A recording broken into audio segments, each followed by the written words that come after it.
Hello, welcome to Kentucky. This is the Budapest Speed Shop. My buddies named my shop the Budapest Speed Shop because I'm from Hungary, but there's no anything going on here other than some classic car repair. But today we're going to talk about a newer vehicle, namely a Nissan Rouge. My friend's girlfriends had this car and the transmission went out. It doesn't even move anymore. So they just basically gave it to my son. It's a 2018. So I was thinking about rebuilding the transmission in it or doing something with it because it was a free car. So, and it looks good otherwise. But meanwhile, yesterday at one of my buddy's place showed up a Nissan Rogue, an '08. So the 2008 version, as I understand, has a different kind of transmission, just one letter off, and then therefore it's not compatible.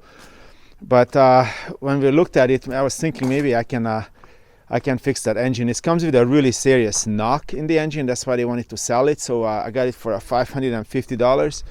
And there's several problems with it. Well, other than it's a Nissan. So one problem is that it cranks really, really slow when I'm starting it up. So most likely I'm gonna have to clean the battery terminals or something else. And there's a huge knocking sound in it. So I'm gonna turn it on for you, and so you can hear both problems what this car has at the moment. But otherwise, it's a nice little car. It would be good for a teenager to drive. So basically, the objective is to have my son can drive something around. So it started very slowly, but it is start. And you can hear this awful knocking sound. At first, everybody thought it's a rod bearing, but it doesn't sound like it. So we had a little stethoscope and we listened to it, and it's not coming from here. It's coming from the alternator. You can see the alternator is actually moving. So there's something's going on inside the alternator. So maybe we just need to change that. So first what I'm gonna do is I'm gonna stop it before it beat itself to death. But first I think I'm gonna just push off the other vehicle, the other Nissan from the rack, and we're gonna put this one on it, and then we're gonna start isolating the problem. So yeah, there's no one here to help me. So what I'm gonna do is let it down, and I'm gonna try to just push it out in front of the barn here, and then we're gonna put this other one on and then see what's up with it. But I think what I'm gonna do with this, I never fixed a CVT transmission before, so it's kind of interesting for me. Although I really don't like to work on newer cars. I like to work on Healey's and East German cars and other things. But yeah, to do this, I'm gonna probably have to remove this whole I don't know what is a subframe or something, that panel. I'm gonna have to remove the CV axles left and right, and then the rear drive shaft, and then the little gearbox on the side, and then some mounts and other things, and then I can probably finally take the whole thing off. So that's gonna be a different story, but for now I'm just gonna let it down, push it out to the side, and then we're gonna put this other one on the rack and then see how we can make it a usable car for my son.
The first thing I'm gonna do is I'm gonna disconnect the accessory belt. For that, I think I'm gonna have to have a special tool. What I have one of these pulley releaser tools with me. So we just need to put this on the pulley bolt, and then we can actually move it a little bit until we can free up the belt. So this is like way down there. I don't even know if you can, maybe you can see it, and I put it in the other way. So you got to find the bolt, see you can loosen up the belt with it, and then we can get it off. I'm gonna try to start the engine and see what kind of sound it makes without the belt on the alternator.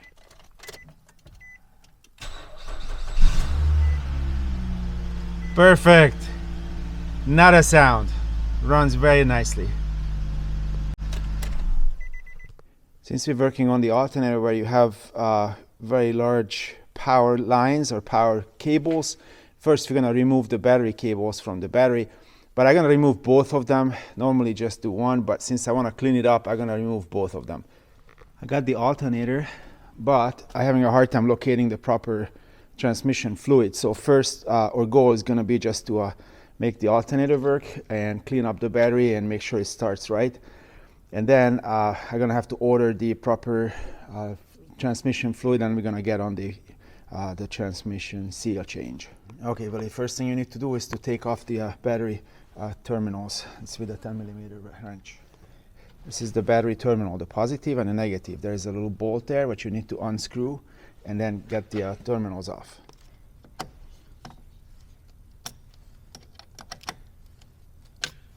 Now try to get it off.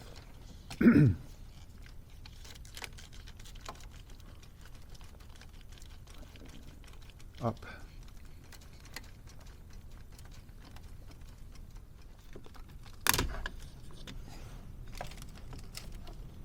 From the positive, here's the large cable what comes down to here, and this needs to be taken off next.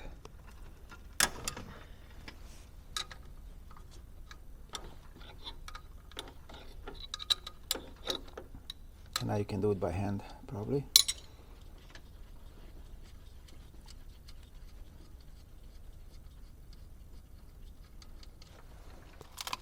Okay, don't break the rest. And then next thing we're gonna do is this connector. So that connector has to be pushed in, and then you can pull it up. There is a cable what going around, so we're just gonna remove that holder from here just to get access to the whole thing. Now we probably got 2 more bolts, but we're gonna get the other alternator what we have, the new one, and then we're gonna compare where the bolts are. Since we wanna return the core, we gotta be careful with the box, so we don't wanna hurt it.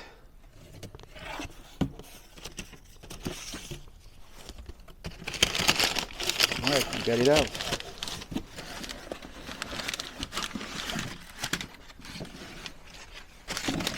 If we really get too deep, we're gonna check, make sure it's kind of the same thing.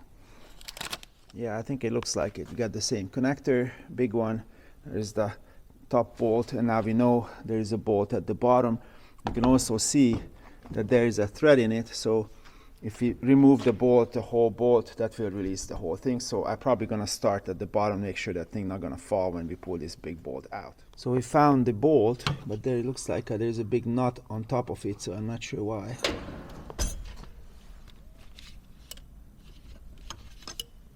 That was a good idea, but this is too fat for that, so I'm gonna find another one. So we're just gonna use a regular wrench, and then we're gonna just take the bolt out.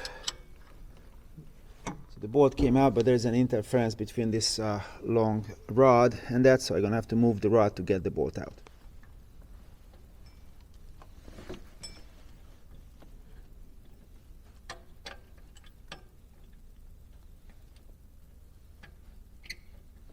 Doesn't really want to come out, so we're going to loosen up the top bolt so we can kind of wiggle the whole thing.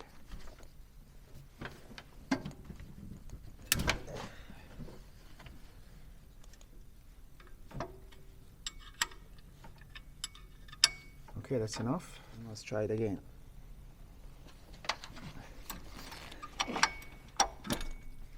There we go. That's not you. That's not good. I can see what's wrong. All right. Put that bolt down on the ground. There you go, just drop it, and I'm gonna let this one back. Move your arm, move your hands, and now try to take this out. It's connected to something. Not sure where. There's something connected. You need to pull it off. Left, right, pull it out. There.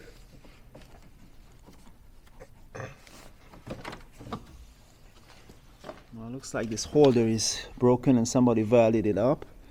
And also there is some really big, there's some really big hole in that one too, but I think that would be fine as long as we're able to replace this top part. It looks like what happened is that this bottom part for some reason got really bad.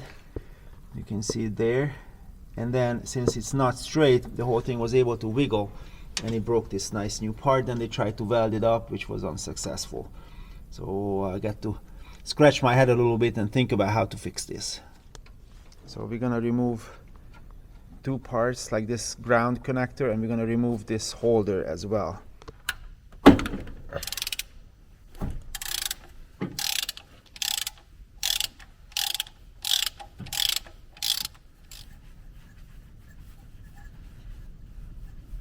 It's almost out. There it is.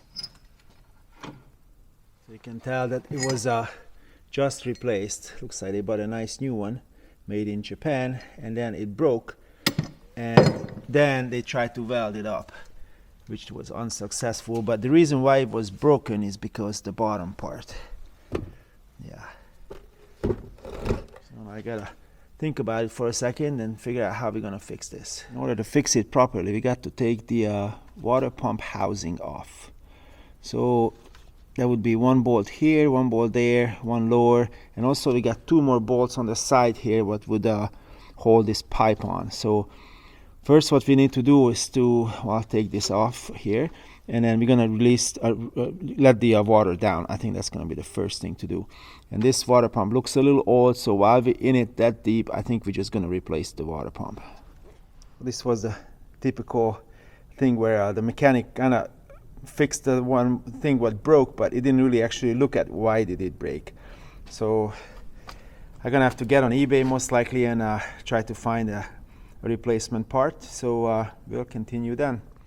The parts are coming in for the car, so I'm gonna start by letting the water down, and gotta be really careful with the doggy because the coolant is actually a sweet liquid, so I want to make sure that this young dog will not drink that. So the way it works is actually a Phillips head bolt inside this hole.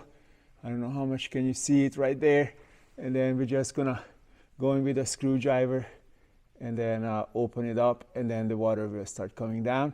So in order to do that, I'm gonna get the whole thing lower, and I have the bucket there ready to catch the coolant what comes out. Once it starts coming out, I'm gonna also open up the overflow tank.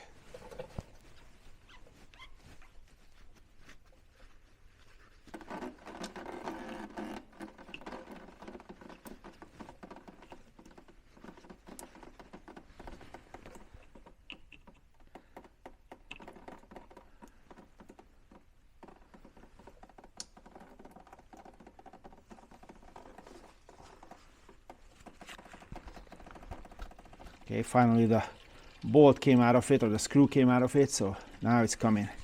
We'll have to wash everything off and then put it back, install it back in once we're done, so it wouldn't just drip on other cars underneath when the lift is up. When the engine is hot, I would recommend this thing not to be opened. You gotta be really careful because that has a lot of pressure in it and a lot of heat in it, but since the car is all cold, we can just open it up so it will let some air in, and then the whole coolant able to escape from the radiator.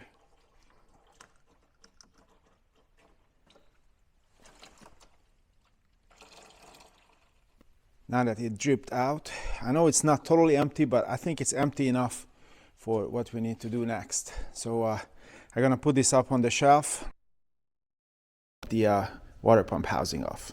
So I've reinstalled the plug, make sure it doesn't leak. I put this lid back on to make sure we don't lose it. And now we're just gonna take this cable off, and this cable and this support piece. And after that, there is a pipe with two bolts what's gonna join this housing, and we're gonna remove those as well. It's like a bolt is coming from the back. I don't know how much can you see it. It's coming from the back, like two bolts like this with holding this pipe on over there. I just don't have enough space to get to those bolts, so I'm gonna remove this big shroud. These are 10mm sockets, and then I can take this whole heat shroud off.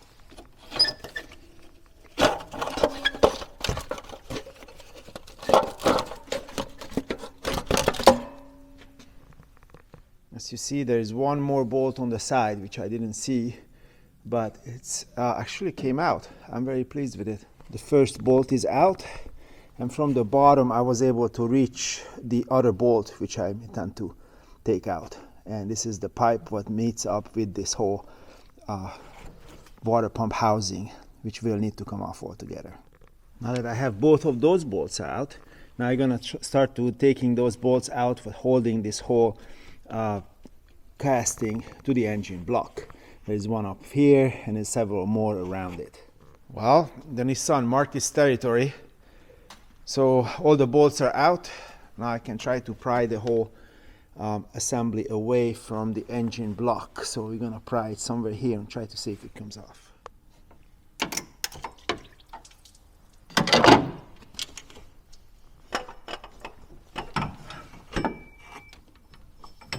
Well, it's out.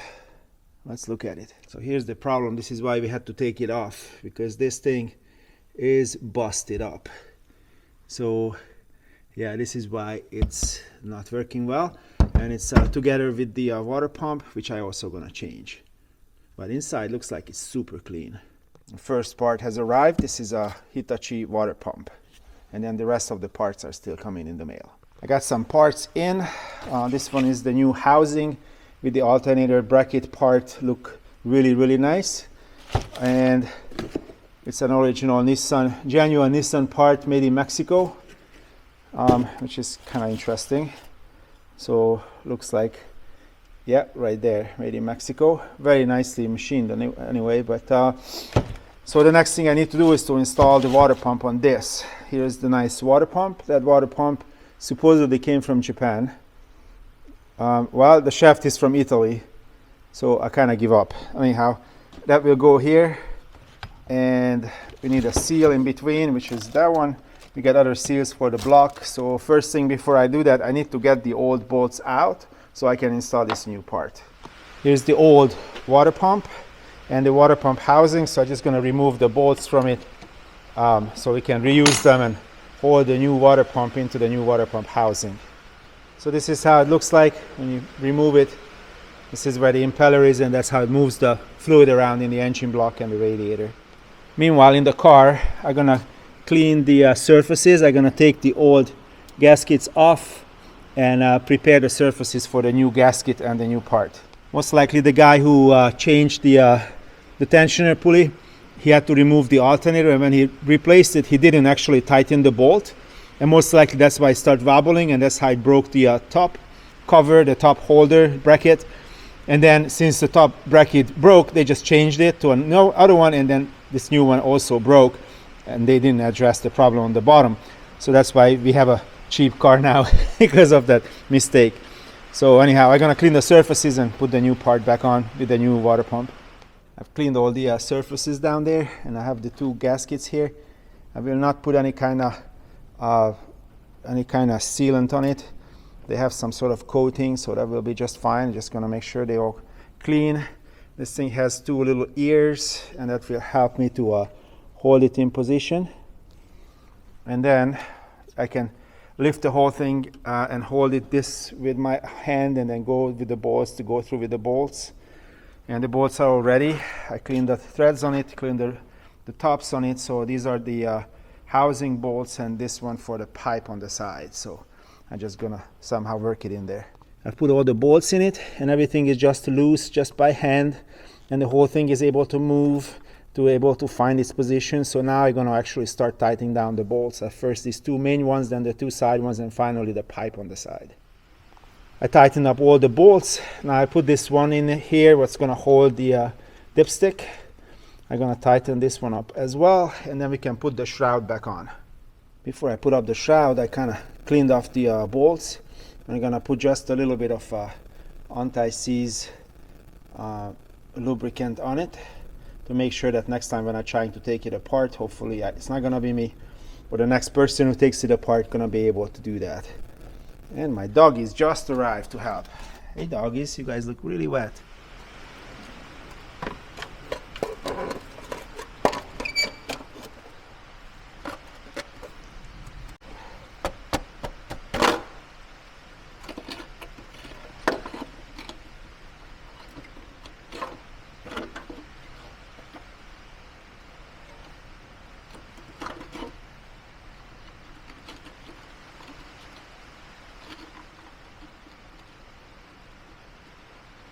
Wasn't too easy, but now it's in. Now I'm gonna put the bolts one at a time in, and I want to make sure that they're not tight until all the bolts are in, so I will be able to line every hole up as it should be. I have all the bolts tightened up. I put this oxygen sensor wire back, and now I just need to wait for the part is coming from Japan. It should be here tonight. The one what holds it up, the alternator bracket for the top. Once we got that, then we can start putting the alternator back on. I finally got the new part from Japan. Very nice original part. So now we're just gonna use these two large bolts and we're gonna install it on the engine block. Now that we have this bracket on, now we can put the alternator on.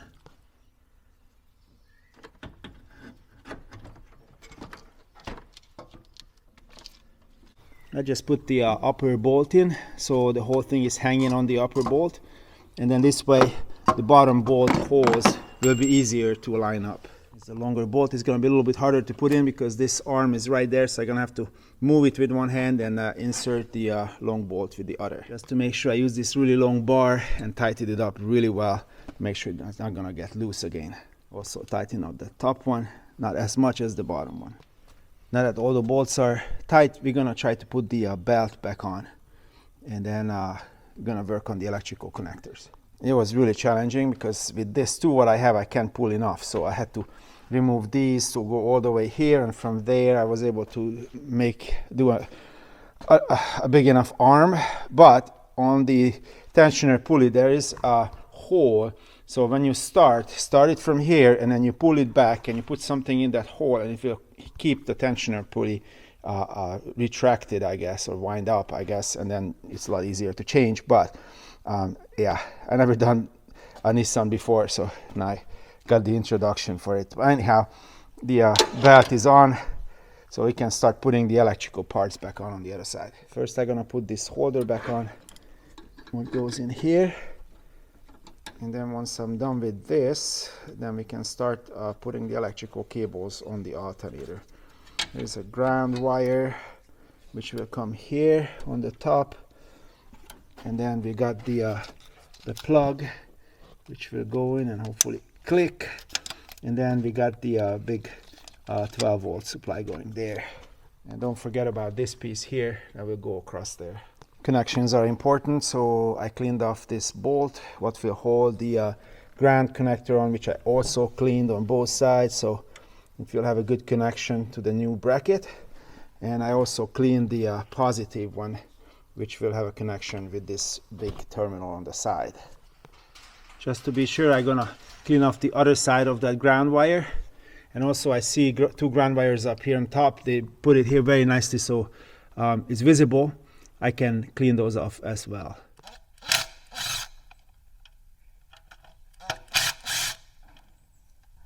So you see there's a little bit of corrosion, so it's in this one. So I'm just gonna clean it all up, including the bolts, with my wire brushed grinder, and then we can put it all back together. I like it a lot better, so I guess we can put this back on. I'm not gonna use the Makita to tighten it because I don't want to break the bolts in it. Next we're gonna do a little battery maintenance, so we're just gonna clean this terminal with this cleaner, and we're gonna check how much distilled water in it. So it's like inside the battery there's a distilled water and acid mix. The acid never evaporates, but just the distilled water. So we're gonna take these lids off and refill it with distilled water up to the line as far as it needs to go. So if you do this, that will clean it up real nice. And then the other side can be cleaned with this middle part, if I can take it off. With that we can clean the inside of that. Gotta be careful with the acid because it will eat up your clothes. So once you worked on this, you better wash your hands or just use a rubber glove. I took this part off as well, and then I'm gonna clean up these connectors with the wire brush. I gotta be almost everything clean. I had to use this Dremel to do final cleaning in here. But now we're gonna take this cover off and we're gonna check the fluid level in there.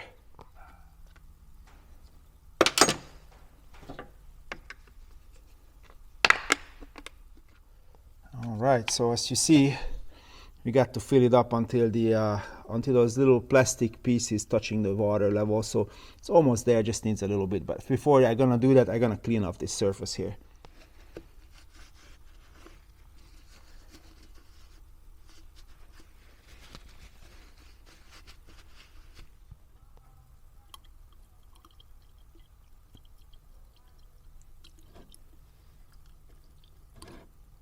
This is why I cleaned up the top to make sure nothing goes in it, but still a little dirty, but it's fine. A little bit, I still need to put a little bit in, and that should be good, and then we're gonna do the other side. Now on this side, there's a whole bunch missing on the end, so it's a good thing we're filling it up. Now that we're done with the battery, we're gonna look at the air filter, and I just popped it open already, and the air filter looks great, so I'm very pleased with that. The only problem I see right now is that there's a little hole here. I wonder why. Is there a part missing, or this thing supposed to just go a little bit more in? The problem is that they put a larger battery in it than it's supposed to have. I tried to move it, but it's not budging, so I'm just not gonna care. It's basically just an air guiding hose, and it's before the filter, so I guess it doesn't really matter. So now that I think I've done everything, I'm thinking through what I took apart and what I took back, and it looks like the alternator is on, the water pump housing is on, battery is fixed and on. So the only thing what I missed is to put the coolant back in. So now we're gonna filter the coolant and put it back in. I think that's the last thing I need to do. I always use a strainer. Look how much it actually. Strainer. This is for when I paint cars. This is for paint, automotive paints. And then some coolant went on the ground. And again is on the ground, and then I put a little bit of distilled water in it. I don't do anything else other than distilled water mixed with coolant or already pre-mixed coolant, what I put in a car. If I would really care for this car, I would put the Asian coolant in it. I'm not really sure what this one is, what's in it, but since it was in it and it was super clean, I just put it back in there. And I put a little bit of distilled water in it to dilute it. Now this system, there are several systems that are existing for radiators. This system has a pressure valve, and then if it expands, it's got an expansion tank, and expands into the expansion tank. And then when the engine cools down, it will suck it back into the radiator through this valve. So you gotta make sure that the expansion tank has the appropriate amount of liquid in it. If it's too much, it will push it out. If it's not enough, it will suck air back in, and the whole thing is not gonna work right.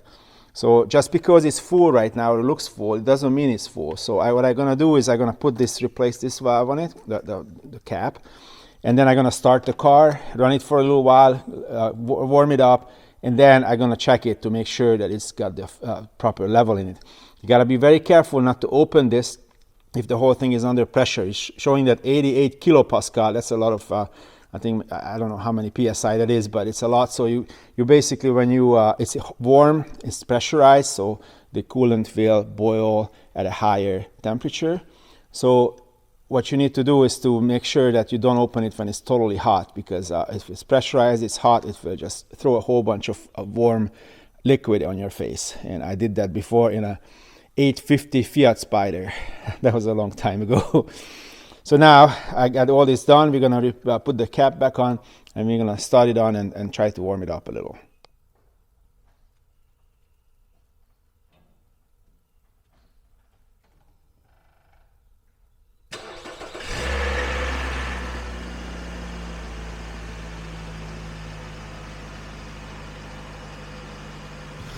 It sounded weird when it started up, but there was no oil pressure and it was sitting here for a long time, so I don't think I care about that sound, but or that noise, but it runs really nicely now.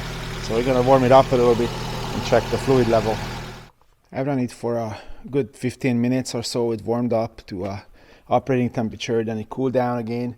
So I put a little bit more liquid in it. Didn't take much at all, and I filled up the expansion tank. So I think it's ready to go. Let's take it out for a spin.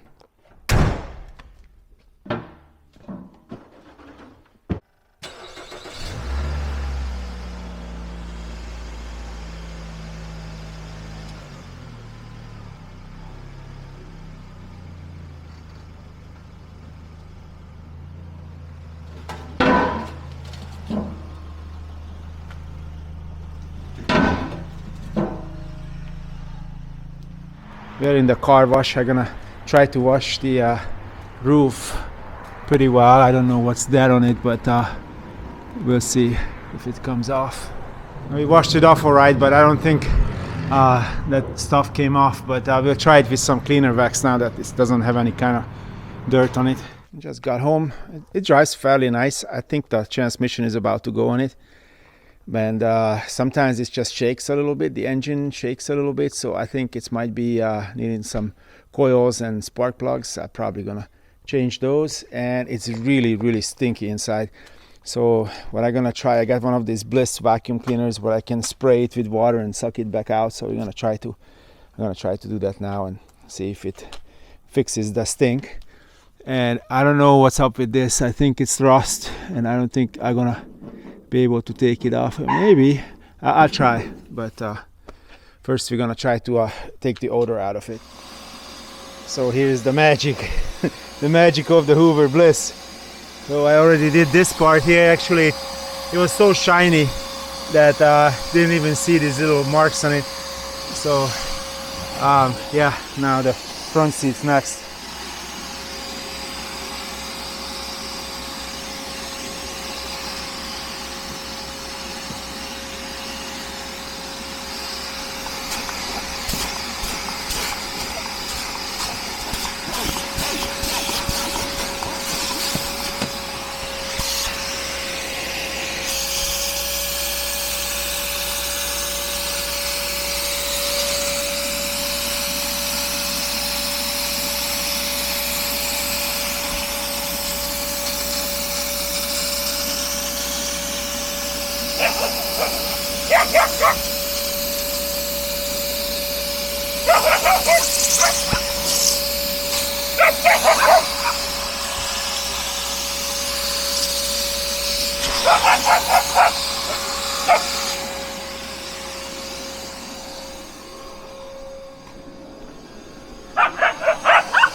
Just I'm gonna continue on the whole car.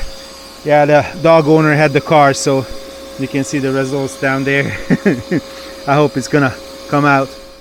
I think it looks a lot better than before. My doggy barked herself out and then left. But the back seat's looking significantly better, and it's not as stinky as it was before. So I think the operation was successful. Thanks for watching. I hope my son gonna able to use this whatever that is, this Nissan for a while, and I hope he's not gonna get into trouble with it. Thanks for watching. See you guys next Friday with something else. Bye.